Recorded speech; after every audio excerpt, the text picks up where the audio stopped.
मह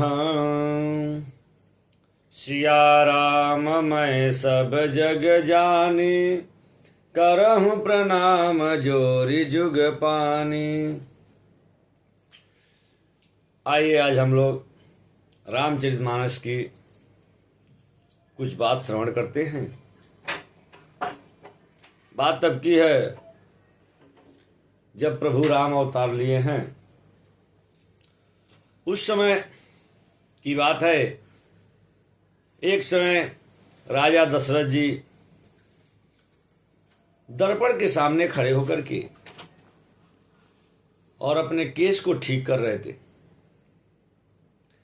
तब तक देखते हैं कि कान के पास एक बाल जो है वो सफेद हो रहा है। पहले लोगों का खान पान इतना अच्छा था, इतना तगड़ा था कि एक उम्र पे जाने के बाद लोगों का बाल सफेद होता था। आज तो बच्चों का बाल सफेद हो जाता है। महाराज क्या बोलिएगा। देखे कि बाल सफेद हो गए, उनको बहुत गलानी हुई। गलानी क्यों हुई? गलानी इसलिए हुई कि बाल सफेद हो गया, चौथापन आने वाला है, चौथापन आ गया और अभी तक हमारी कोई संतान नहीं हुई। गोस्वामी तुलसीदास जी लिखते हैं, एक बार भूपति मन माही, अभय गलानी मोरे सुतनाही। राजा दशरथ जी चक्रवर्ती सम्राट थे, धर्मात्मा थे, लेकिन उसके बाद उनकी कोई संतान नहीं थी। इसकी बहुत उनको गलानी हुई। ग्लानि हुई तो क्या करते हैं, वह अपने गुरु के घर जाते हैं। गुरु गृह गयौ तुरत महिपाला, अचरण लाग करि विनय विशाला। अपने गुरु जी के पास जाते हैं, जा करके प्रणाम करते। उनके कुल गुरु हैं वशिष्ठ जी। वशिष्ठ जी के पास जाते हैं, वहां जा करके प्रणाम करते हैं। प्रणाम करके अपना संकट उनको सुनाते हैं, अपना दुख सुनाते हैं। महाराज जी कुछ लोग कहते हैं कि गुरु इतना दूर का बनाना चाहिए कि गुरु से कभी दर्शन न हो। समाज में ऐसी भी भ्रांतियां हैं कि गुरु बनाना चाहिए तो गुरु बना करके उसका मुंह नहीं देखना चाहिए, बार बार गुरु सामने नहीं पड़ना चाहिए। नहीं, यह सब मिथ्या है।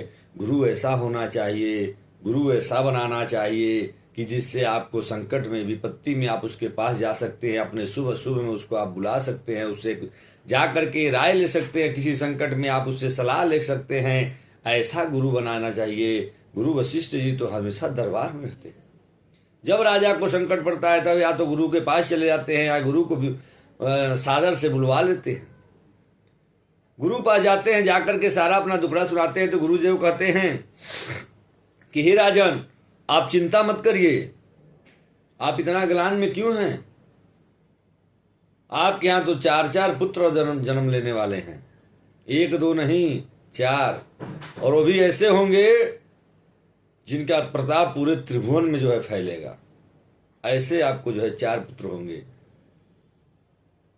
आप तनिक भी चिंता मत करिए। कहते हैं गुरुदेव भगवान, धरहु धीर हुई हैं सुतचारी, अत्रिभुवन विदित भगत भयहारी।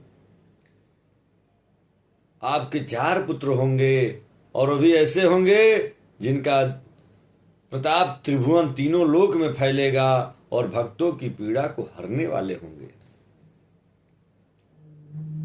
उसके बाद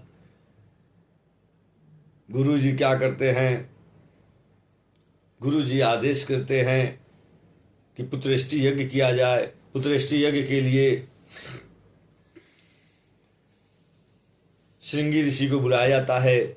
श्रृंगी ऋषि ही वशिष्ठ बोलावा, अपुत्र काम शुभ यज्ञ करावा। तब वशिष्ठ जी श्रृंगी ऋषि को बुलाते हैं और पुत्र कामना को पूर्ण करने वाली पुत्रेष्टि यज्ञ कराते हैं। और इस यज्ञ के बाद जब यज्ञ परिपूर्ण होता है, यज्ञ पूरा होता है, इधर से पूर्णाहुति दिया जाता है और उधर से अग्नि भगवान हाथ में खीर लेकर के प्रसन्न वहां से उत्पन्न होते हैं। अग्नि से प्रसन्न हृदय से हाथ में खीर लेकर के अग्नि भगवान जो है ऋषियों के सामने प्रकट हो जाते हैं। कब?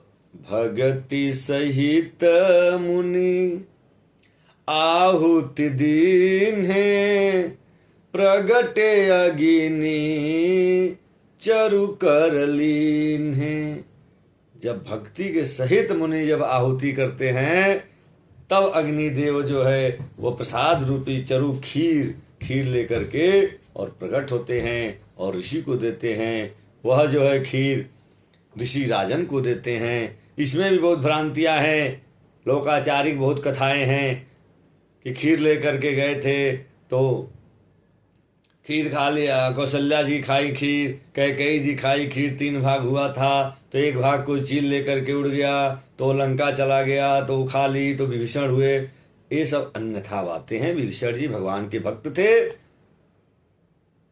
यहां क्या होता है, फिर वो दोनों लोग, अब माताएं अपने में से खीर बांट करके देती हैं तो सुमित्रा जी के 2 लोग देती हैं। 2 लोग खीर देते हैं सुमित्रा जी को, लेकिन अपने हिस्से में से बांट के नहीं देती हैं।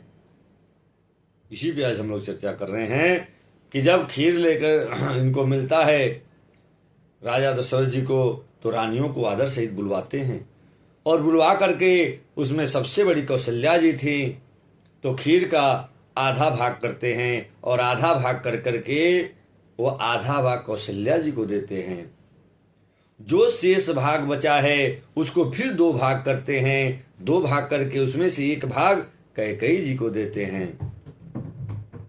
अब जो पा भाग बचा है उसको 2 भाग करते हैं और 2 भाग करके वह 1 भाग जो है कौशल्या जी को और 1 भाग जो है कैकेयी जी को दोनों लोगों के हाथ में देते हैं और दोनों लोगों से कहते हैं आप लोगों की छोटी बहन है सुमित्रा जी, आप दोनों लोग उनको जो है अपने हाथ से प्रसाद दे दीजिए।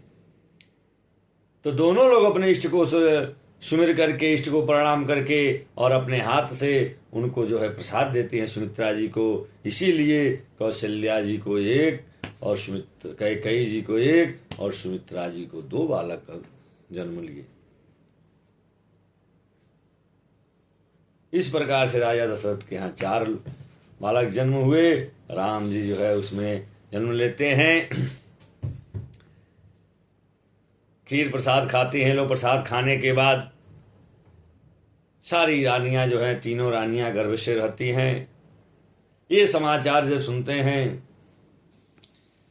तब महल में खुशियां मनने लगती हैं, खुशियां आ जाती हैं महल में। हे जा दीन ते हरि गर्भ ही आए, जा दीन ते हरि गर्भ ही आए, सकल लोक सुख संपत्ति छाए, सकल लोक सुख संपत्ति छाए।